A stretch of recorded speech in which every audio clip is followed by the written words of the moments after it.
আল্লাহ তাআলা যেন বান্দাকে বলে, বান্দা বিশ্বাস করো আমি তোমাকে জান্নাত দিতে চাই, আমি তোমারে মাফ করতে চাই। বান্দা তুমি বান্দা তুমি আমার দিকে তুমি একটু দেখো বান্দা, যে আমি তোমারে মাফ করার জন্য কত আয়োজন করছি। তোমারে মাফ করার জন্য আমি শবে বরাত এক রাত সাজাইছি, এক রাতে কোটি কোটি মাফ করি।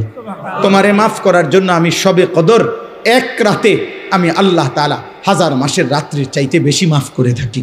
তোমারে আমি আল্লাহ মাফ করার জন্য এত বড় শ্রেষ্ঠতম রমজান মাস দিয়েছি, যার মিনিট মিনিট সেকেন্ড সেকেন্ড হীরা মণি মুক্তা মানিকের মতো আমি আল্লাহ সেজদা দিবা একটা, আমার ফেরেশতা লিখবে 70টা। আমি আল্লাহ রহমত দিয়া সাজাইছি, মাগফিরাত দিয়া সাজাইছি, জাহান্নাম থেকে নাজাত দিয়া সাজাইছি। আমি আল্লাহ বৃহস্পতিবার দিবাগত রাতে গুনাহ মাফ করে থাকি। প্রত্যেক দিন তাহাজ্জুদ নামাজের ওয়াক্তে গভীর রাতে কোটি কোটি বান্দা আমি মাফ করি। তাহলে মাফ করার জন্য প্রতিদিন রাত্রে ঠিক করছি, বৃহস্পতিবার রাত্রে ঠিক করছি, শবে বরাত ঠিক করছি, শবে কদর ঠিক করছি, পুরাটা রমজান ঠিক করছি।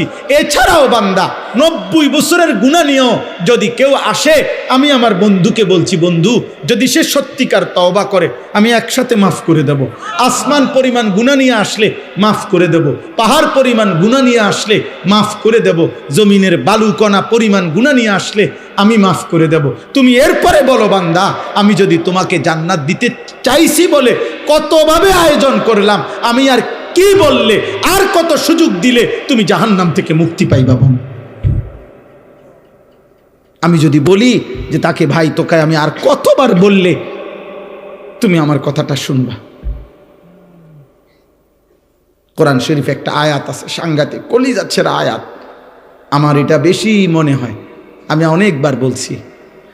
কোরআনুল কারীমের একটা আয়াত আছে সূরা মুরসালাতের মধ্যে, আল্লাহ তাআলা 10 বার, এক সূরার মধ্যে 10 বার আল্লাহ একটা কথা বলছে, ওয়াইলুন ইয়াউমাইযিল লিল মুকাদ্দিবিন।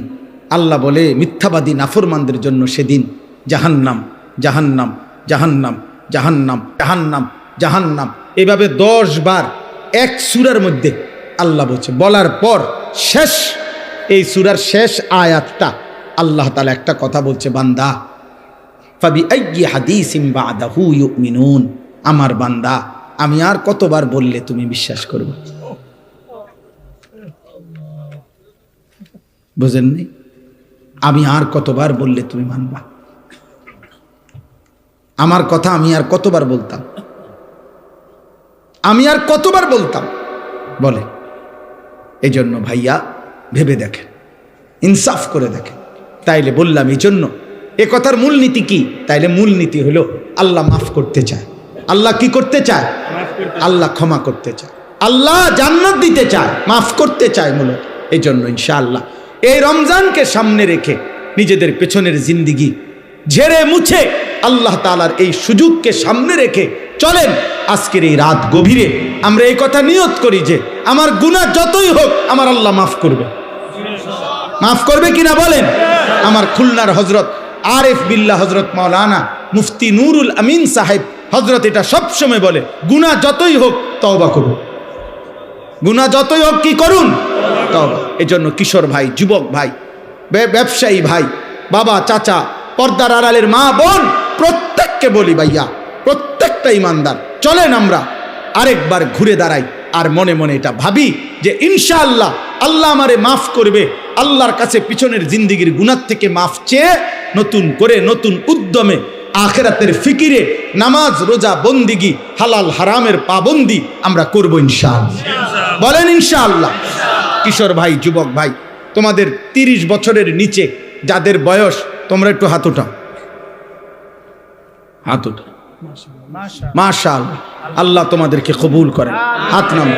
তোমাদের কাছে আমার 2টা ওসিয়ত, আমার কলিজার 2টা আবেগ। একটা হলো তুমি সর্বোচ্চ, তুমি শক্ত সামর্থ্য যুবক, তোমার রোগ ব্যাধি কম, তুমি সুস্থ সবল, তুমি হিম্মত করে অ্যালার্ম দিয়া পারো, যেমনে পারো তুমি ফজরের নামাজ পড়ো। আমি আবদার করলাম, আব্বা তোমারে বললাম আমি, তোমরা যদি নিয়ত করতে পারো, আলহামদুলিল্লাহ সারা বাংলাদেশে আলহামদুলিল্লাহ আজকে জানছি যে ইউরোপে পর্যন্ত বাংলা ভাষাভাষী মুসলমান এবং বাংলাদেশে ব্যাপকভাবে সর্বত্র কিশোর যুবক ছেলেরা আলহামদুলিল্লাহ ফজরের নামাজে মুসল্লি বৃদ্ধির জন্য ফজর ক্যাম্পেইন, ফজরের প্রচারণা আলহামদুলিল্লাহ ব্যাপকভাবে কাজ করছে। সারা বাংলাদেশে ফজরের নামাজের মুসল্লি বাড়াবার জন্য কিশোর যুবকদের সর্বাত্মক মেহনত চলতেছে আলহামদুলিল্লাহ। আলহামদুলিল্লাহ। একেবারে আমেরিকার একটি প্রদেশ আছে মিশিগান, ওইখান থেকে যুবক, বাংলা ভাষী যুবক জানাইছে, হুজুর আমরা ওইখানেও ফজরের ক্যাম্পেইনের কাজ করছি। আলহামদুলিল্লাহ আলহামদুলিল্লাহ আলহামদুলিল্লাহ। 24 ঘন্টায় আসলে জীবনটা খামখেয়ালি। কখনোই আমি কিছু বুঝি না আমার নিজের আখেরাত পরকাল, এটা ঠিক না। কোরআনুল কারীমের মধ্যে আল্লাহ তাআলা বলছেন, ইয়ালামুনা যাহিরাম মিনাল হায়াতিদ দুনিয়া ওয়া হুম আনিল আখিরাতি হুম গাফিলুন। আল্লাহ তাআলা বলেন, হায় আমার বান্দারা, প্রতিনিয়ত তোমরা দুনিয়ার জীবনের বাহ্যিক দিক সবই তো বুঝতেছ, অথচ সেই তোমরাই আখিরাতের ব্যাপারে গাফেল হয়ে আছো। তুমি বুঝো না কি? তুমি তো দুনিয়া সবই বুঝতেছ, ভাত মাছ চাল ডাল, আয় রোজগার, উপার্জন, হাসি কান্না, আনন্দ বেদনা, আবেগ অনুভূতি সবই তো বুঝো, অথচ আখিরাতের ব্যাপারে গাফেল হয়ে আছো। অথচ তোমার তো এটা ভাবা উচিত, দুনিয়াও আমার আখিরাতও আমার। এজন্য আল্লাহ তাআলা এটা আমাদেরকে বলছে যে বান্দা ঠিক আছে দুনিয়া করো, তুমি মানা তো নাই, দুনিয়া তো আমিই দিছি। আয় উপার্জন, রোজগার, বাজার, ব্যবসা, চাকরি, ইনকাম, শরীর, স্বাস্থ্য, জীবন, যৌবন, সুস্থতা, সম্পদ, অর্থ, বিত্ত, আসমান জমিন তো আমারই দেওয়া, এই তো আমারই। হুয়াল্লাযী খালাকা লাকুম মা ফিল আরদি জামিআ। আল্লাহ তাআলা বলে জমিনের সব আমি তোমাদের জন্যই বানাইছি। কাড়াকাড়ি করো কেন? নিবা না, এটা আমি তো এটা তোমার লাগিয়ে রাখছি, আমি আল্লাহ তো এটা নিচ্ছি না। সাখখারা লাকুম মা ফিস সামাওয়াতি ওয়াল আরদ। আল্লাহ তাআলা বলে আসমান ও জমিনের সব কিছু আমি আল্লাহ তোমাদের অধীনস্থ করে দিয়েছি। ওয়াল খাইলা ওয়াল বিগালা ওয়াল হামিরা লিতারকাবুহা ওয়া জিনা ওয়া ইয়াখলুকুকুম মা লা তা'লামুন। আল্লাহ তাআলা বলেন ঘোড়া, গাধা, খচ্চর এ জাতীয় বাহন, এগুলো আমি আল্লাহ তাআলা তোমাদের বাহন হিসাবে চড়বার জন্য এবং তোমাদের সৌন্দর্যের জন্য আমি দিয়েছি, এবং আরও দেব। ধীরে ধীরে তোমাদের জন্য আমি আধুনিকতার আরও উন্নত পর্যায়ে আমি আল্লাহ সৃষ্টি করতে থাকব, যা তোমরা এখন জানো না। মানে সেদিন 1450 বছর আগে যেন আল্লাহ বলছে, হে মোমেন আপাতত ঘোড়া গাধা খচ্চরের মধ্যে চলো, বাকি আস্তে আস্তে ধীরে ধীরে আপডেট আসতে থাকবে। এখন তোমরা জানো না শেষ পর্যন্ত কি আসবে, এবং আসতেই আছে। প্রতিনিয়ত নিত্য নতুন জিনিস আল্লাহ তাআলা পাঠাচ্ছেন। তাইলে জমিনের সব কিছু আল্লাহ তাআলা বলছেন তোমাদের জন্যই দিছি আমি। ওয়াযাল্লালনাহা লাহুম ফামিনহা রাকুবুহুম ওয়া মিনহা ইয়াকুলুন। কোরআনুল কারীমে আছে আল্লাহ তাআলা বলেন চতুষ্পদ জন্তু আমি তোমাদের অধীনস্থ করেছি, ফলে কোনোটা তোমরা জবাই করে গোশত হিসাবে খাইতে পারো, কোনোটাতে তোমরা বাহন হিসাবে চড়তে পারো। এটা আমি করেছি, না তো ঘোড়ার পিঠে তুমি চৈরা চলতে পারত না, এত বড় হাতি তুমি সামাল দিতে পারত না, এত বড় 3 লাখ টাকার গরু তুমি শোয়াইতে পারতাম। আমি আল্লাহ যদি তোমার অধীনে না করতাম, একটা লাথি দিলে তুমি উড়ে যাবে। আল্লাহ তাআলা বলছে ওয়াযাল্লালনাহা লাহুম।